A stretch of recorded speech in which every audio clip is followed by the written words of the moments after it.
Good morning students. आज हमारा जो नया टॉपिक होगा वो होगा कार्यपालिका, द एग्जीक्यूटिव।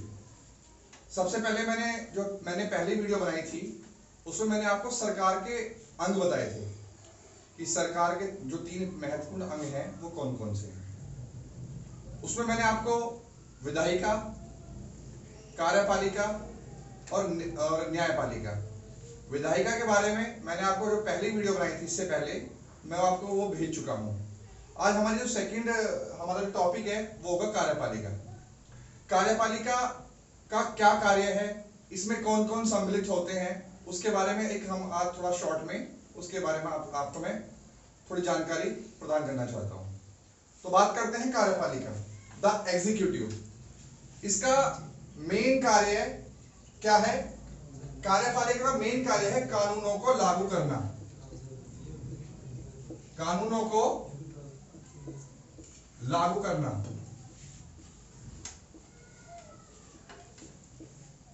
जो कानून संसद द्वारा बनाए जाते हैं, संसद के अंदर बनाए जाते हैं, बनने के बाद बात आती है उन्हें लागू करने की। उन्हें लागू कौन करता है? लागू करता है कार्यपालिका। सरकार ने पहले उसमें कानून बनाए गए, विधायिका में, कार्यपालिका में वो कानून लागू किए और न्यायपालिका में उन कानूनों की रक्षा की जाती है।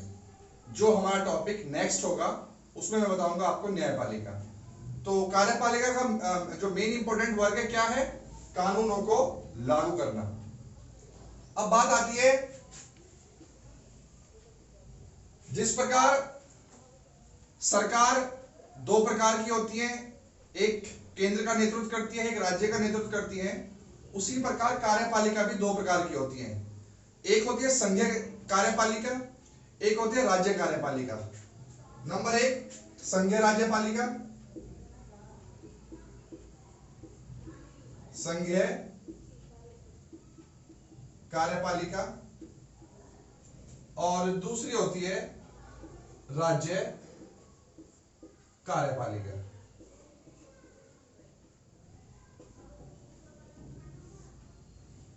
तो बात करते हैं सबसे पहले संघीय कार्यपालिका में कौन कौन आते हैं। तो सबसे पहले संघीय कार्यपालिका में जो सबसे पहला नाम आता है वो है राष्ट्रपति। राष्ट्रपति भारत का जो प्रेसिडेंट है वो संघीय कार्यपालिका पे सबसे पहले आता है। देश का प्रथम नागरिक जो होता है वो होता है राष्ट्रपति। Article number 52। राष्ट्रपति के बाद उपराष्ट्रपति, उपराष्ट्रपति आर्टिकल नंबर 63। राष्ट्रपति और उपराष्ट्रपति ये 2 कार्यपालिका के अंदर संवैधानिक पद होते हैं। कैसे पद होते हैं? संवैधानिक।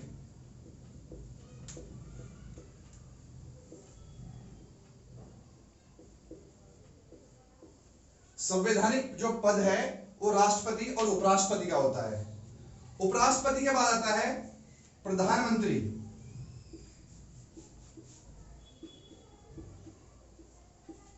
Article number 75। प्रधानमंत्री जो होता है उसको किसी भी पार्टी को, जिस पार्टी को बहुमत मिल जाता है तो राष्ट्रपति उसके मुखिया को सरकार बनाने के लिए आमंत्रित करता है। उसी पार्टी के नेता को प्रधानमंत्री कहा जाता है। अब बात आती है कि प्रधानमंत्री को शपथ कौन दिलाता है? प्रधानमंत्री को शपथ राष्ट्रपति दिलाता है, क्योंकि ये संवैधानिक अध्यक्ष होता है, भारत का प्रथम नागरिक होता है, यही प्रधानमंत्री को शपथ ग्रहण कराता है। नंबर 4 मंत्रिपरिषद।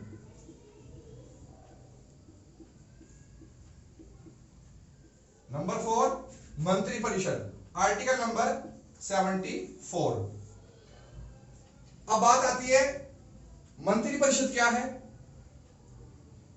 जब प्रधानमंत्री राष्ट्रपति को परामर्श देता है किसी भी अपनी मंत्रिपरिषद को बनाने के लिए, तो प्रधानमंत्री की सलाह पर ही राष्ट्रपति मंत्रिपरिषद के सदस्यों को नियुक्त करता है। बात आती है कि मंत्रिपरिषद में कौन कौन होता है। मंत्रिपरिषद में 3 प्रकार के मंत्री होते हैं। मंत्रिपरिषद के अंदर 3 प्रकार के मंत्री होते हैं। नंबर 1 कैबिनेट मंत्री, कैबिनेट मंत्री नंबर 1। नंबर 2 राज्य मंत्री और नंबर 3 उप मंत्री। कैबिनेट मंत्री, राज्य मंत्री और उप मंत्री, ये 3 प्रकार के जो मंत्री हैं वो मंत्रिपरिषद के अंदर सम्मिलित होते हैं। अब एक बात और आती है, बच्चे कई बार कंफ्यूज होते हैं। उन्होंने मेरे से कई बार पूछा कि सर मंत्रिपरिषद और मंत्रिमंडल में क्या अंतर है, क्योंकि बच्चे कंफ्यूज होते हैं कि मंत्री बार बार जब कभी बुक में हम पढ़ते हैं तो कई बार वर्ड आता है मंत्रिमंडल, मंत्रिपरिषद, तो बच्चा कंफ्यूज हो जाता है। तो मैं आपकी कंफ्यूजन को दूर करता हूं। बात सबसे पहले में क्या देखते हैं, मंत्रिपरिषद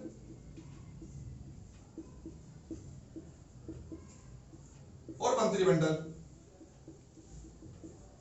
मंत्रिपरिषद और मंत्रिमंडल। बच्चों मंत्रिपरिषद के अंदर सबसे पहले, ये थोड़ा ध्यान से सुनना, मंत्रिपरिषद के अंदर नंबर 1 प्रधानमंत्री,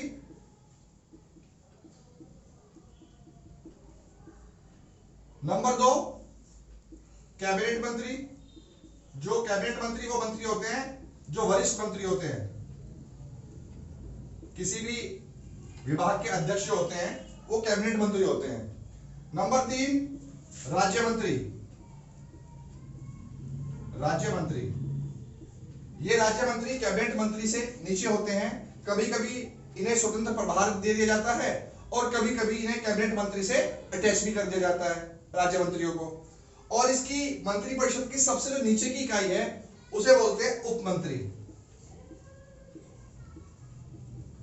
उप मंत्री मंत्रिपरिषद की सबसे नीचे की इकाई है और इनका जो महत्वपूर्ण कार्य है वो मोस्टली ये राज्य मंत्री की भी और कैबिनेट मंत्री से भी अटैच रहते हैं और इनकी हेल्प जो है टाइम टाइम करते रहते हैं।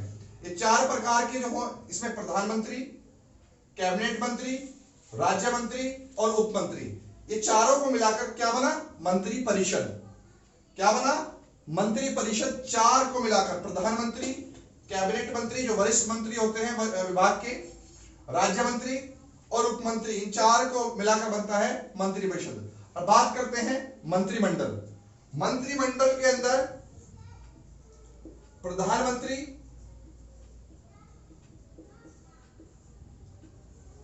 और कैबिनेट मंत्री।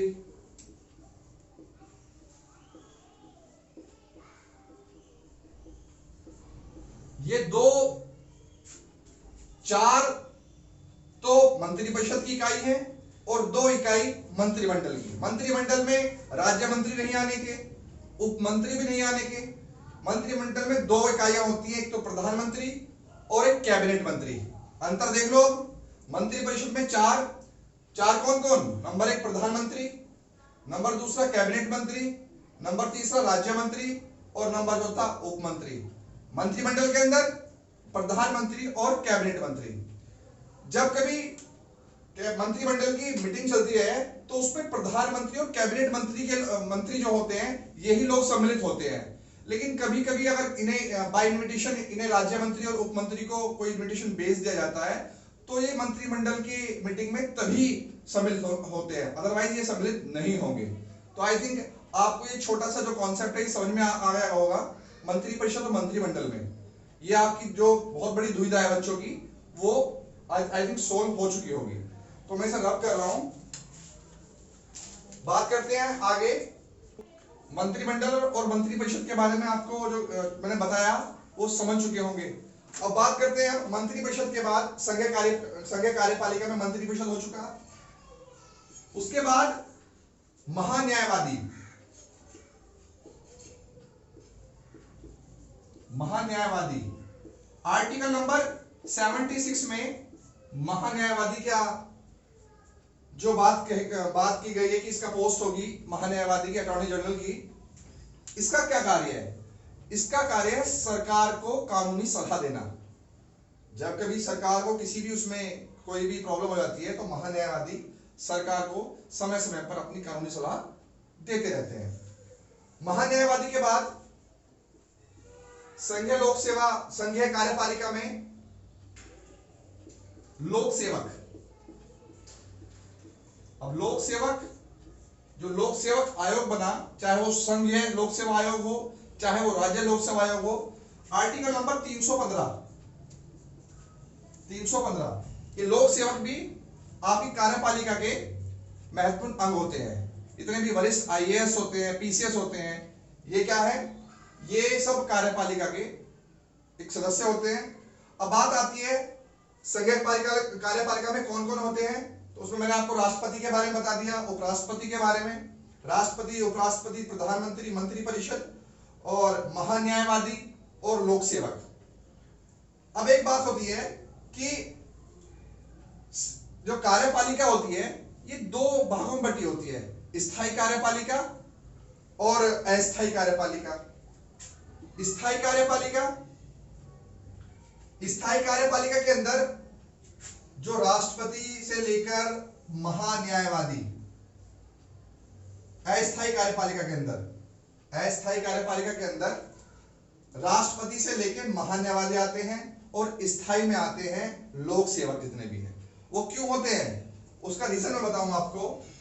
वो इसलिए होते हैं, अस्थायी जो होते हैं, चाहे वो अस्थायी में राष्ट्रपति हो, उपराष्ट्रपति हो, प्रधानमंत्री हो, मंत्रिपरिषद हो, महान्यायवादी हो, ये सब 5 वर्ष के लिए, ये सब इनका जो कार्यकाल होता है वो सिर्फ 5 वर्ष के लिए होता है।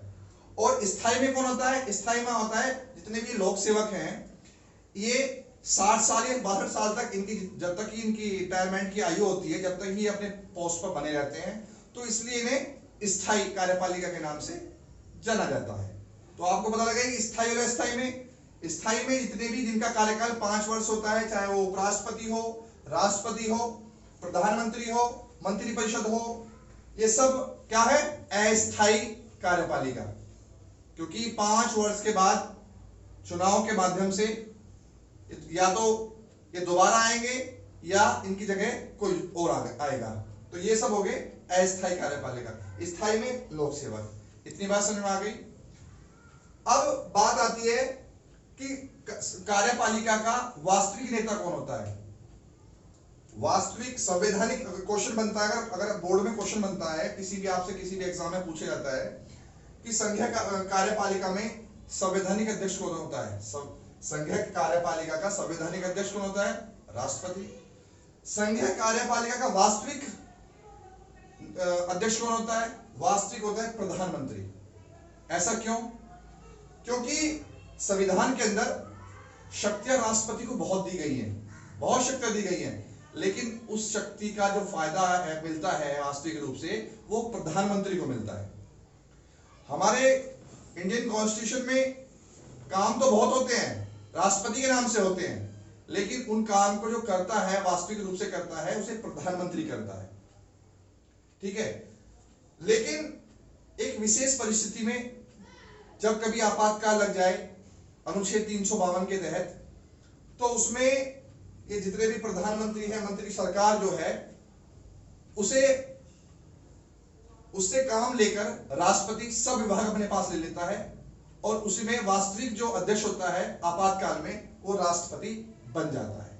बस एक विशेष परिस्थिति में ही राष्ट्रपति के पास वास्तविक अध्यक्ष बनने का मौका होता है, अदरवाइज प्रधानमंत्री ही क्या होता है?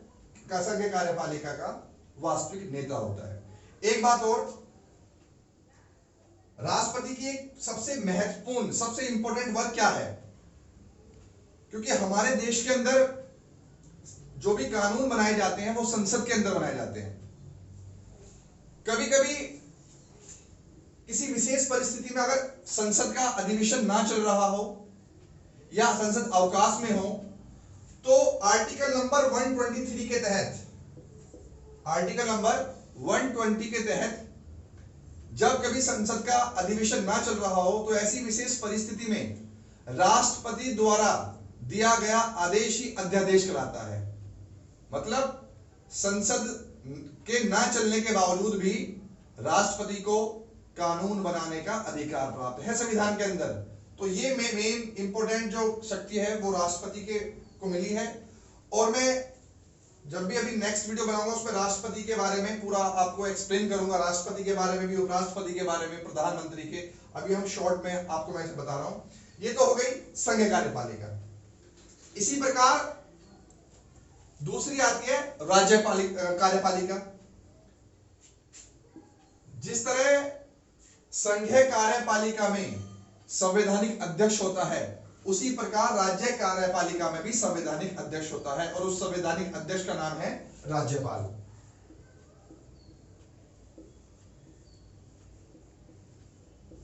राज्यपाल आर्टिकल नंबर 153 में राज्यपाल का पद जो है सृजित है। दूसरा मुख्यमंत्री, जो राज्य कार्यपालिका के अंग हैं उसमें दूसरा मुख्यमंत्री। 164 में आर्टिकल नंबर 164 में मुख्यमंत्री के बारे में बताया गया है। जिस तरह संघीय कार्यपालिका में वास्तविक नेता प्रधानमंत्री होता है, उसी प्रकार राज्य कार्यपालिका में जो वास्तविक नेता होता है किसी राज्य का, वो मुख्यमंत्री होता है। इसमें भी मंत्री परिषद है, मंत्री परिषद। जिस प्रकार संघीय कार्यपालिका की मंत्री परिषद में 3 है, इसमें भी 3 प्रकार के मंत्री होते हैं, चाहे वो कैबिनेट मंत्री हो, चाहे वो आपके राज्य मंत्री हो, चाहे आपके उप मंत्री हो। इसमें भी राज्य कार्यपालिका की मंत्री परिषद में 3 प्रकार के मंत्री होते हैं। मंत्री परिषद के बाद आपका महाधिवक्ता,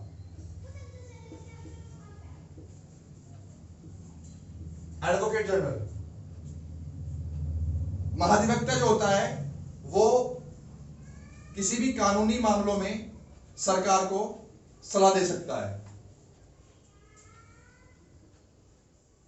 5वां, इसमें भी लोक सेवक हैं और इसमें भी आपके लोक सेवक हैं। अब बात आती है आर्टिकल की।